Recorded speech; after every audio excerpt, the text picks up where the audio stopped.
بسم اللہ الرحمن الرحیم۔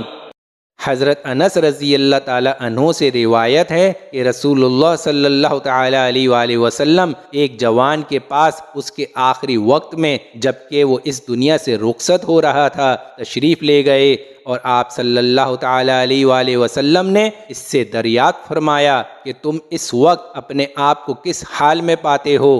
اس نے عرض کیا، یا رسول اللہ صلی اللہ تعالی علیہ وآلہ وسلم، میرا یہ حال ہے کہ میں اللہ تعالی سے رحمت کی امید بھی رکھتا ہوں، اور اس کے ساتھ مجھے اپنے گناہوں کی سزا اور عذاب کا بھی ڈر ہے۔ آپ صلی اللہ تعالی علیہ وآلہ وسلم نے فرمایا کہ یقین کرو کہ جس دل میں امید و خوف کی یہ دونوں کیفیتیں ایسے عالم میں یعنی موت کے وقت میں جمع ہوں تو اللہ تعالیٰ اس کو ضرور عطا فرما دیں گے۔ جس کی اللہ تعالیٰ کی رحمت سے امید ہے اور اس عذاب سے اس کو ضرور محفوظ رکھیں گے جس کا اس کے دل میں خوف اور ڈر ہے۔ مختصر خلاصہ ہے، موت کا وقت تو ہر ایک جاندار نے چکنا ہے۔ موت کا وقت جو مقرر ہے عین اسی وقت ذرا بھی لمحے کی کمی بیشی نہیں۔ حدیث مبارکہ صلی اللہ تعالی علیہ وآلہ وسلم میں آیا ہے کہ موت کا منظر مرنے سے پہلے ہی ظاہر ہو جاتا ہے۔ موت تو اللہ سے ملاقات کا واحد ذریعہ ہے، بس خوش نصیب ہیں وہ لوگ جنہوں نے اپنی زندگی اللہ کے احکامات کو نبی کریم صلی اللہ تعالی علیہ وآلہ وسلم کے مطابق بسر کی۔ پھر بھی اللہ کا خوف ہونے کے باوجود اللہ سے امید ہوتی کہ اللہ تعالیٰ کا رحم اس کے گناہوں سے زیادہ ہے، لیکن مرنے والا اگر نیک ہے تو جانتا ہے کہ اللہ کے حضور حساب کتاب دینا ہوگا، جس وقت نہ تو کوئی جھوٹ بول سکے گا اور نہ ہی کوئی بہانہ چلے گا۔ اللہ نامہ اعمال کھول کھول کر رکھ دیں گے۔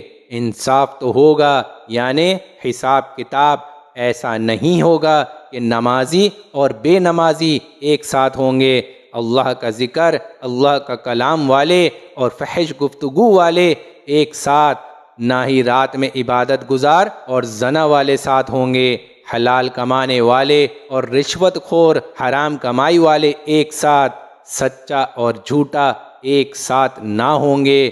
غرض مختصراً یہ ہے، انصاف تو ہوگا اور ہو کے رہے گا جس کا دن مقرر ہے۔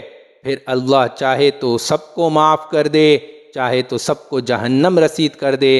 اللہ نے ایسا قانون اپنے اوپر مقرر نہیں کیا، اور اللہ ضرور غفور الرحیم ہے۔ بہانے ڈھونڈتا ہے کہ میرے بندے کی کس طرح مغفرت کر دوں، چاہے راستے کا ایک پتھر ہٹانے کے بدلے جنت دے دے، پر اعمال بھی ہوں جو کہ صرف اور صرف اللہ کی رضا کے لیے اخلاص کے ساتھ ہوں، نہ کہ دنیا کے دکھاوے کے لیے، کیونکہ ہر عمل کا دار و مدار نیت پر ہے، اور اللہ خوب دلوں کے حال جانتا ہے۔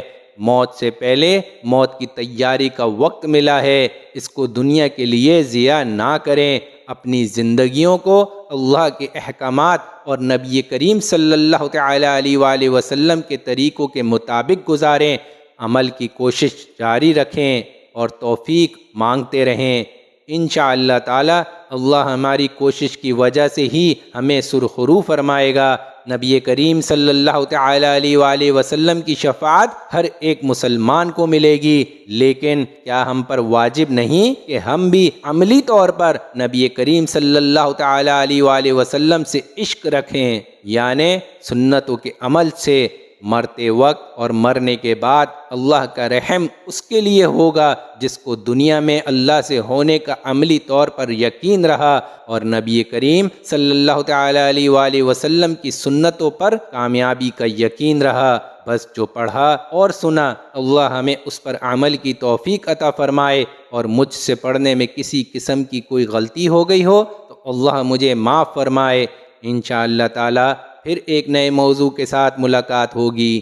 دعاؤں کی درخواست کے ساتھ جزاک اللہ خیر۔ السلام علیکم۔ دعاؤں کا طلبگار عمران امین۔